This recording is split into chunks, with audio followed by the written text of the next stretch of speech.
use the airbrush or sketch, spray, and emerge magic from all the shadows.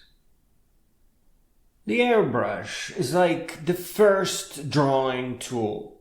You have erasers and boom, the airbrush. It is special because the opacity or transparency is pressure sensitive. So if you press your pen lightly, you will make a barely visible line. While you are at it, don't just draw as if with a pencil. Think turning a circle into a sphere in a single swipe. It is good to rough out or set up the shadows on a face. But yes, you will need to set it thin at first to create your sketch. Very important. You probably want to go crayon thin, not so much pencil thin.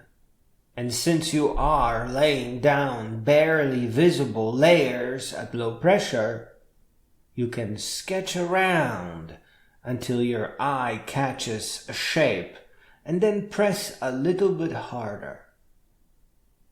Unless you are using photo reference directly, do not try to do anything without a sketch.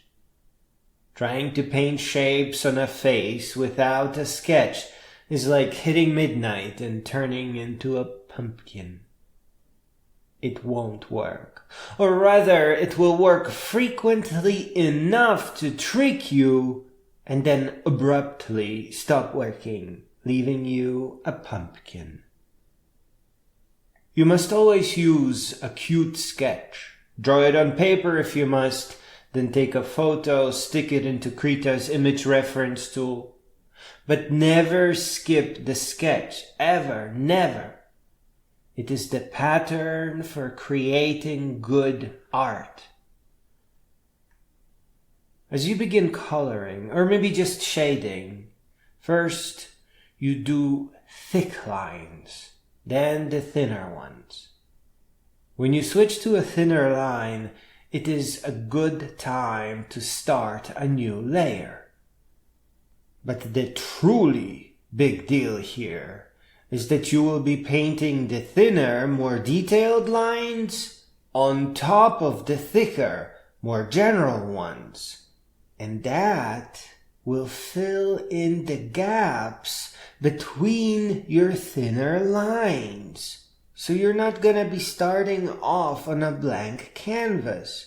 You already have a background, you see? You now work on top of it.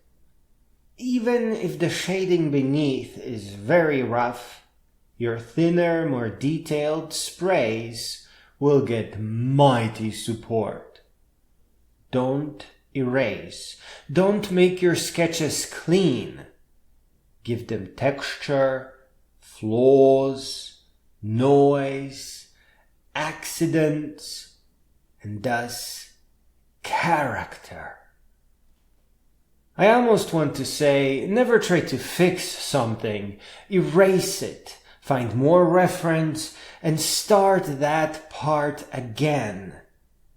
I think that may be good advice, but this here is a simple poem about simple things.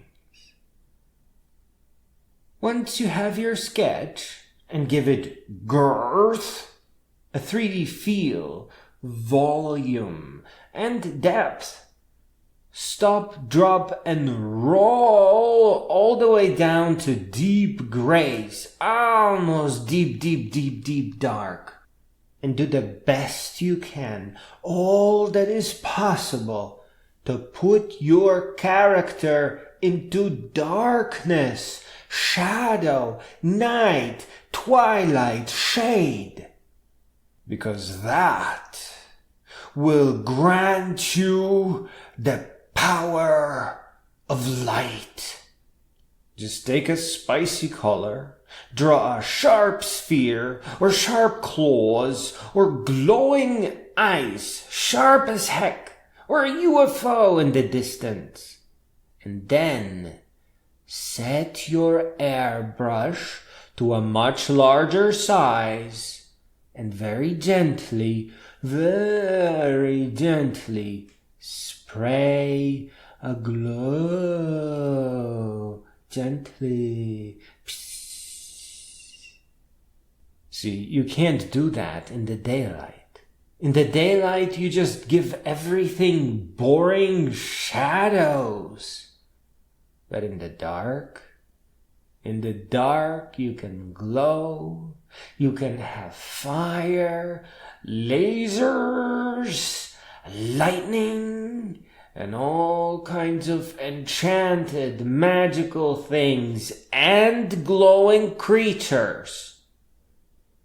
Where dark woods are scary in real life, in art, they are home to our imagination. They are enchanted and ready for you to bring in some magic.